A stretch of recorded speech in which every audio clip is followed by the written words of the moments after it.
लेकिन यहाँ सिर्फ बयान नहीं करना है, यहाँ आपको समझाना है, आपको सिखाना है प्रैक्टिकली तौर पर, है ना।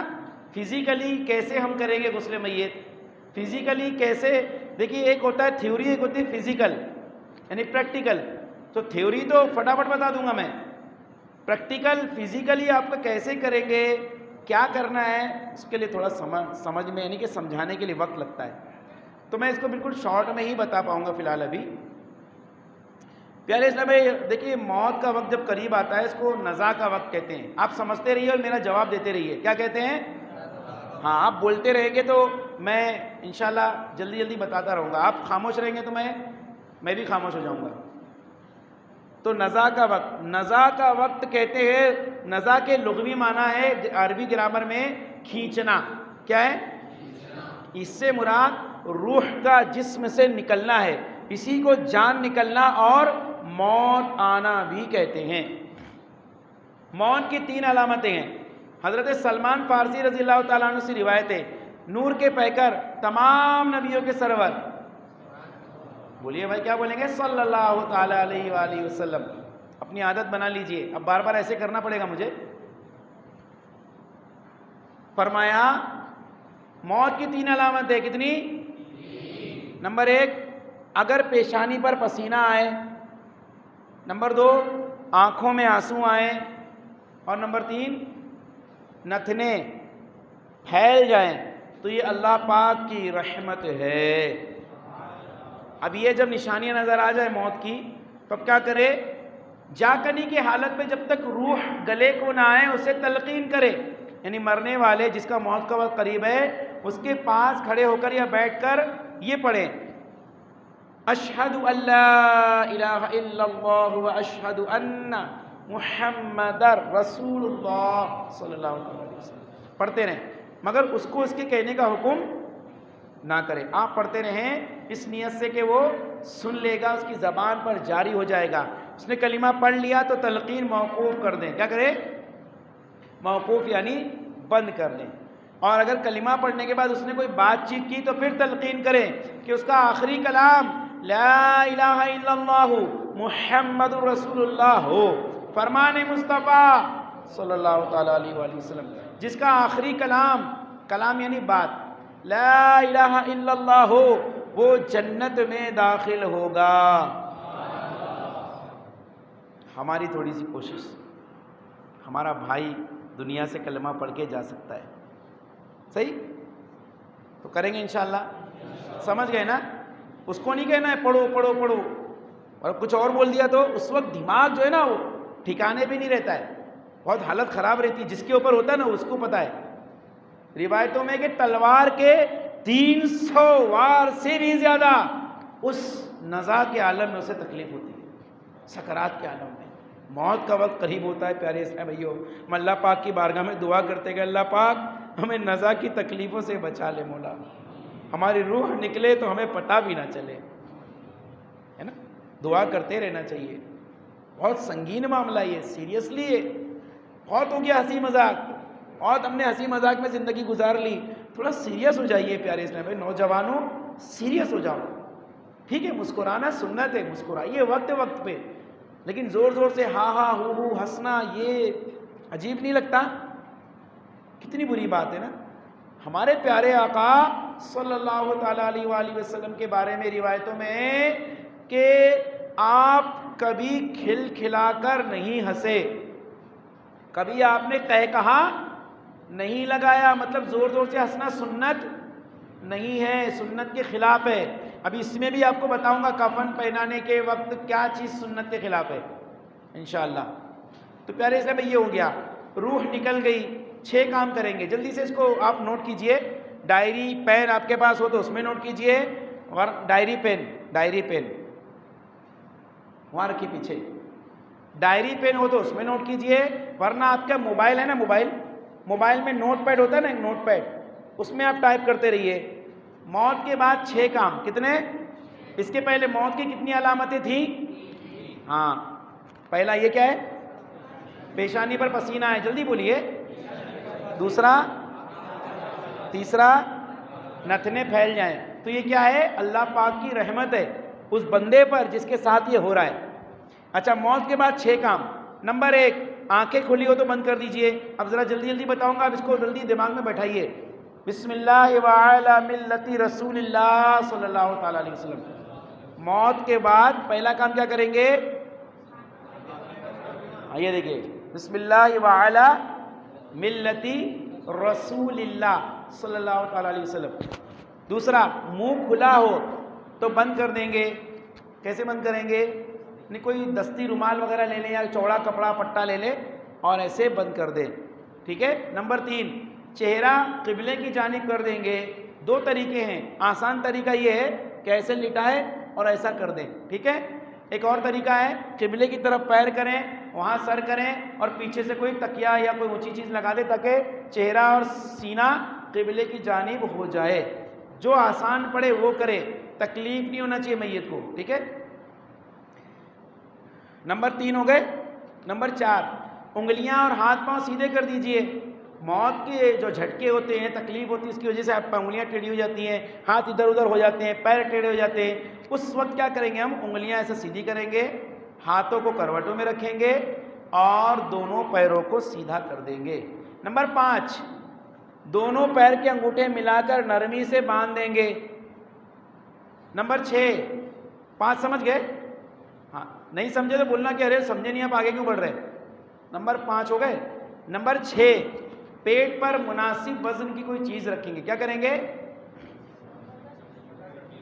जी? आपकी आवाज निकलती रहेगी तो मजा आएगा, बोलिए। अच्छा, हम लोग बहुत बोलते हैं कि नहीं, बात करते हैं कि नहीं आपस में? बात इस्लाम में तो इतना बोलते हैं कि सामने वाले को बोलना पड़ता है, भाई थोड़ा खामोश हो जाओ, मुझे भी कुछ बोलने का मौका दो। अरे बोले परी मेरी तो सुनो। और यहाँ बोलने के लिए अच्छी बात कहा जा रहा है तो आप बोल नहीं रहे। हाँ, मौत के बाद कितने काम करेंगे? अब मैं उंगली उठाऊंगा, आप बताते रहिए। सब बोलिए, सब सब सब। मैं देख रहा हूँ कौन बोल रहा है कौन नहीं बोल रहा है। हाँ हाँ, किबले की तरफ चेहरा करेंगे। 4, देखो ऐसा बोलेंगे, उंगलियां हाथ पांव सीधे करके हाथों को करवट में रखेंगे। पूरा जुमला सब आ गया ना इसमें? उंगली सीधी हो गई, हाथ करवट में आ गया। अच्छा, इस तरह हाथ कोई रखेगा तो क्या है? ये सही है? किसका तरीका है? कुफ्फारों, मुशरिकीन और जाहिलों का तरीका है। किसका है? और इस तरह नमाज की तरह अगर मैयत के रखे तो ये भी दुरुस्त नहीं है, ये दुरुस्त है साइड वाला। समझ में आ गया? इसके रखने में फ़ायदा भी है, सुन्नत में तो बरकत है ही ना। इसके रखने में फ़ायदा ये कि जब आप हाथ धुलाएंगे ना तो जैसा चाहेंगे उठ जाएगा। ऐसा रख दिए ना तो ऐसा ही रहेगा, ऐसा रख दिए तो ऐसा ही रहेगा। चंद घंटे बाद आप इसको हटा नहीं सकते। और ज़बरदस्ती करना मैयत के साथ ये गुनाह है, यानी मैयत को तकलीफ पहुंचाना गुनाह है। तो इस तरह रखेंगे। समझ में आया इसकी हिकमत क्या है? अच्छा, नंबर कितने हो गए? 4 हो गए। 5, दोनों पैर के अंगूठे एकदम जोर से बांधना, टाइट, नरमी से। समझ में आ गया ना? बाद लोग इतना टाइट बांध देते हैं कि खोलने के बाद है ना वो निशान आ जाते हैं। तो मैयत को हमको तकलीफ होती है कि नहीं यार? मैयत को भी तकलीफ होती है जैसा हमको होती है।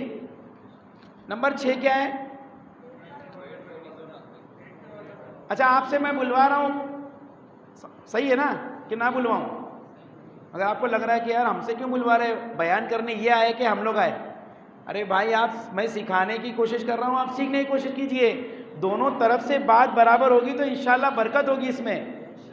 अल्लाह पाक करे कि हमारे जहनो दिल में ये बातें बैठ जाएं और हम इस नीयत से सीखें as a teacher, as a teaching, यानी मैं इस नीयत से सीखूं कि मैं सिखाऊंगा इंशाल्लाह। यकीन जानिए जो इस नीयत से सीखता है ना कि मैं दूसरों को भी सिखाऊंगा, अल्लाह पाक उसकी मदद फरमाता है। अच्छी बात मैं सीखूंगा और दूसरों को सिखाऊंगा इंशाल्लाह, टीचिंग करूंगा, है ना, दूसरों को सिखाऊंगा। ओके। छठा क्या है? पेट पर मुनासिब वजन की कोई चीज़ रख देंगे। किताबों में है गीली मिट्टी, लोहा या कंबल, चादर तय करके रख दीजिए ताकि पेट फूल ना जाए। क्यों रख रहे हैं? पेट फूल ना जाए। बाज़ लोग और कुछ रखते हैं पेट पे। क्या रखते हैं? कोई कौन बताएगा? नमक की पोटली। नमक की पोटली रखेंगे। उसके बाद घर में दे दीजिएगा घरवाली को कि भाई इसका खाना खाने में इस्तेमाल कर लेना, ये 1 किलो नमक है, ज़ाया ना हो जाए। अगर उसको पता चले कि मैयत के ऊपर रखा हुआ पैकिंग थी तो क्या वो खाना बनाएगी उससे? हालांकि पैकिंग है, कुछ लगा नहीं उसमें, लेकिन एक दिल से मतलब अजीब सा होगा, यार मैयत क्यों पेट पे रखा है, अरे अपने के पास पैसे की कमी है क्या? तो प्यारे से पैसे की अगरचे कमी ना हो, लेकिन इसराफ, फजूल कोई चीज़ को फेंकना, ज़ाया करना, ये गुनाह है कि नहीं? तो इसलिए नमक नहीं रखो, कोई ऐसी चीज़ रखो, चादर कंबल रख के तय करके रख दो, ताकि वो अगर लगे तो धो लो फिर से, उसमें क्या है, लेकिन ज़ाया नहीं होगी इंशाअल्लाह। समझ में आ गया? एक चीज़ सीखने मिली ना ये भी। अच्छा, अब आते हैं हम गुस्ले मैयत की तरफ। मुस्तामल पानी हम गर्म कर रहे हैं, उसमें ध्यान रखेंगे कि बगैर वज़ू का, बगैर धुला हाथ या उंगली या पोरा या नाखून 10 से कम, यानी 100 हाथ 25 गज 225 फीट से कम पानी नहीं। समझ में आया? मसलन पानी से भरी बाल्टी, टब या लोटा, ये तो समझ में आया ना? कम पानी की बात हो रही है, ये हाउस की बात नहीं कर रहा हूँ मैं, टांकी की बात नहीं कर रहा हूँ, कम पानी की बात कर रहा हूँ। इतना कम पानी कि जो 10 से कम, यानी 25 गज से कम पानी हो, उस पानी में अगर हमारा बगैर धुला, बगैर वज़ू वाले का बगैर धुला हाथ या उंगली या पूरा नाखून चला गया तो वो पानी मुस्तामल यानी इस्तेमाल शुदा हो गया। अब ये वज़ू गुस्ल के काम का ना रहा। समझ में आ गया? कईयों के तो सर पे से गया होगा, ये गया क्या? ऐसा सबके समझ में आया? अच्छा, कौन बताएगा अब भी जो मैंने बताया? कोई भी खड़ा हो जाए और इंशाअल्लाह मेरे समझ में आ गया मैं बताऊंगा। नहीं बता पाएंगे? हाँ बताइए माशाअल्लाह, खड़े हो जाइए जी, बताइए। पानी जब गुसल करते तो उसके अंदर, जब पानी गर्म करते उसके अंदर ना हाथ जाए ना नाखून जाए, कुछ भी उंगली जाए। किसका गुसल के पानी नहीं, किसका हाथ ना जाए? कैसा हाथ ना जाए? पानी जो गर्म करते। नहीं समझ पाया, बैठिए मैं बताता हूँ। वो इतनी एक बार में नहीं समझता बंदा, फिर बताता हूँ। बगैर वज़ू का, यानी जिसका वज़ू ना हो, आप बगैर वज़ू के नमाज पढ़ सकते क्या? वज़ू करना पड़ेगा ना। बगैर वज़ू शख्स का बगैर धुला हाथ, अगर वज़ू नहीं है तो आपको हाथ धोना पड़ेगा। क्या करना पड़ेगा? अब वज़ू भी नहीं है, आपने हाथ भी नहीं धोया और पानी से भरी बाल्टी या टब या लोटे में हाथ या उंगली डाल दी, तो क्या हो गया? पानी वो वज़ू गुस्ल के काम का ना रहा। इसी तरह जिस पर गुस्ल फ़र्ज़ हो, उसके जिस्म का कोई भी हिस्सा बगैर धुला हुआ, ये बगैर धुला हुआ याद रखिएगा, यही नहीं बता पाया किसका? एक तो बगैर वज़ू, जिसका वज़ू ना हो, उसका वज़ू में जो हिस्से धोए जाते हैं, मतलब हाथ, चेहरा और पैर, है ना, ये तो मसा है खाली। तो ये हिस्से अगर पानी से भरी बाल्टी या टब या लोटे में छू जाए तो वो पानी क्या हो जाएगा? मुस्तामल यानी वज़ू गुस्ल के काम का ना रहा। अगरचे ये पानी नापाक नहीं है, मकरूह है। क्या है? हाँ, वज़ू गुस्ल नहीं होगा इससे, लेकिन अगर नापाक कपड़े धुलेंगे तो पाक हो जाएंगे कपड़े। समझ में आ गया? ऐसा पानी पीना भी मकरूह है, नापाक नहीं है। अच्छा, जिस पर गुस्ल फ़र्ज़ हो, उसके जिस्म का कोई भी बगैर धुला हिस्सा, कौन सा हिस्सा? हाँ, पानी से भरी बाल्टी टब या लोटे में चला जाए तो पानी मुस्तामल यानी इस्तेमाल शुदा हो गया। मुस्तामल का मतलब है इस्तेमाल शुदा। यूज़ इंग्लिश में क्या कहते हैं इसको? इस्तेमाल शुदा को यूज़लेस हो गया। तो अब ये यूज़लेस पानी जो है वज़ू गुस्ल के काम का ना रहा। समझ में आ गया? माशाअल्लाह, ये हो गया। तो अब ये सिर्फ गुस्ले मैयत के पानी में ख्याल नहीं रखना है, अरे भाई इसका ख्याल घरों में भी रखना है, अपने मस्जिद में भी रखना है। अब छोटा ड्रम है, उसमें आए सीधा मग्गे से सीधा बगैर धुला हाथ डुबा दिए, आपका तो वज़ू होगा ही नहीं, जितने लोग उससे वज़ू करेंगे उनका भी वज़ू नहीं होगा। तो इसका ख्याल रखिए भाई, बहुत अहम चीज़ है ये। कहाँ हैं आप? कहाँ जी रहे हैं? कौन सी दुनिया में? भाई शरीयत की दुनिया में आओ, इस्लाम की दुनिया में आइए। हमारा तो मतलब मामला ही उल्टा चल रहा है।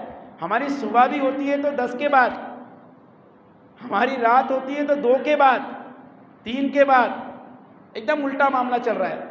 सुबह हमारी होनी चाहिए, अल्लाह करे यार मैं भी इस पर अमल कर लूँ, सुबह हमारी फजर से पहले तहज्जुद के लिए होनी चाहिए। कितने बजे? आजकल के टाइम के हिसाब से समझ लो 4:30 बजे आप तहज्जुद पढ़ लेंगे इंशाल्लाह। कितने बजे?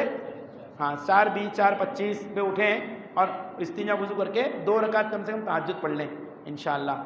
नियत करें इंशाअल्लाह। सुबह हमारी फजर से पहले हो जाए, रात हमारी इशा के बाद हो जाए, है ना। इशा के बाद इतना टाइम कि मतलब इशा हुई और 2 घंटे के अंदर हम सो गए, है ना। ये है इशा की जमात से 2 घंटे के अंदर सो जाएंगे तो इंशाअल्लाह बहुत बेहतरीन नींद आएगी और फजर में से पहले उठने का जो है जहन भी बनेगा इंशाअल्लाह। तो ये हो गया प्यारे मोहतरम इस्लाम भाइयों। अब पानी हमने गर्म किया, उसमें बेरी के पत्ते मिल गए तो डाल दिए, नहीं मिले तो परेशान ना हो। अगर पानी भी गर्म करने का कहीं इंतज़ाम नहीं मिला, सादे पानी से नहलाना पड़ा तो भी नहला सकते हैं। हाँ भाई समझ लीजिए इसकी as a condition, as a condition, जैसी कंडीशन हो जैसे हालात हो वैसा। अब फैसिलिटी है गर्म कर सकते हैं तो करें, बेरी के पत्ते मिल गए तो डाल दें, ठीक है। ये हो गया। अब कोई इस्लाम भाई आके लेट जाए तो मैं एक साथ थ्योरी प्रैक्टिकल सभी बता दूं ना, एक ही टाइम में हो जाए। कौन आ रहा है? आ जाइए भाई। क्या हो, कोई तय नहीं हुआ था कौन लेटेगा? अरे भाई खुश नसीब होगा वो जो यहाँ के लेटेगा सवाब के नियत से। सुभान अल्लाह, माशाल्लाह। कौन, कितने लोग लेटेंगे? माशाल्लाह जी। मस्जिद में आवाज़ के साथ हंसना कब्र में अंधेरा लाता है।